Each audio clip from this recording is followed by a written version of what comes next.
बिस्मिल्लाहिर्रहमानिर्रहीम। आज का जो हमारा टॉपिक है जी, इंपॉर्टेंट एंड रिपीटेड एमसीक्यूज़ हैं और इसका तरीकाकार जो है वो आप जानते हैं। ये बिल ऑफ एक्सचेंज से हैं जो कि चैप्टर नंबर 6 है और इक्वली इंपॉर्टेंट है जो कि अकाउंटेंसी के लेक्चरशिप की जो जॉब्स आती हैं उसके लिए भी इक्वली इंपॉर्टेंट है, आप इनको कंसिडर करना है।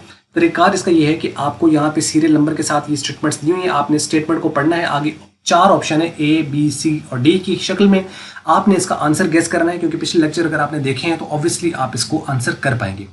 जैसा कि पहले स्टेटमेंट लिखी हुई है तो आपने क्या करना है कि 1 इज इक्वल टू आगे करके आपने ए है तो उसका आपने लिख देना 1 इज इक्वल टू ए। अगर इसका आंसर बी है तो आप लिख देंगे 1 इज इक्वल टू बी। अगर सी है तो आप लिख देंगे 1 इज इक्वल टू सी और अगर डी है तो 1 इज इक्वल टू डी। इस तरीके से आप इसको शेयर कर सकते हैं।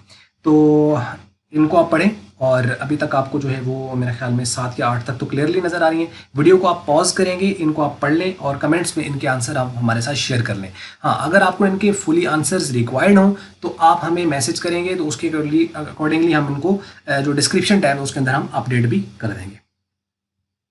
तो ये आपने देख लिया। मैं नेक्स्ट आपको दिखा रहा हूँ 8 से ऑनवर्ड। ये 8 से 14 तक आपको नज़र आ रहे हैं। यहाँ पे वीडियो को आप पॉज कर लें और इनको भी आप 1 बाय 1 पढ़ते चले जाएं और इसके आंसर गैस करने की कोशिश करें। इस तरीके से प्रिपरेशन आसानी से हो जाएगी इंशाल्लाह। अब हम चलते हैं नेक्स्ट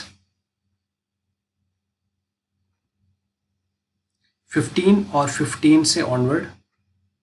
आपको ये 17 तक इजीली नज़र आ रहे हैं। ये जो है ये स्टेटमेंट ए की है 15 की और ये इसके answer A B C D यहाँ पर आ रहे हैं। ठीक है, ये खाली है यहाँ पे, ये खाली नहीं है असल में, इसी के ये आंसर है ऊपर।